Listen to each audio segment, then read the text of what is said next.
पुण्याच्या राजकारणातली आजची सर्वात मोठी बातमी. पुणे महापालिका निवडणुकीसाठी भाजपची उमेदवार यादी जवळपास फायनल झाली असल्याची जोरदार चर्चा आहे.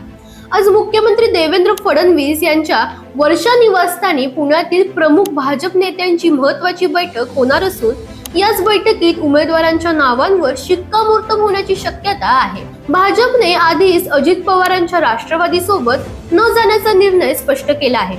इच्छुक उमेदवारांच्या मुलाखती घेण्यात आल्या असल्या तरी या मुलाखती केवळ औपचारिक होत्या आणि आधीच सुमारे 100 उमेदवारांची यादी तयार असल्याचं बोललं जात आहे. एकनाथ शिंदेच्या शिवसेनेसह युती होण्याची शक्यता असली तरी पुणे शहरात शिवसेनेची ताकद मर्यादित असल्याने त्यांच्या वाट्याला फारशा जागा मिळणार नाहीत, अशी ही चर्चा आहे.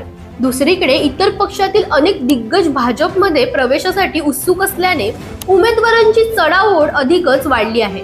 मात्र भाजपने मूळ कार्यकर्त्यांना दिलासा देण्याचा निर्णय घेतला.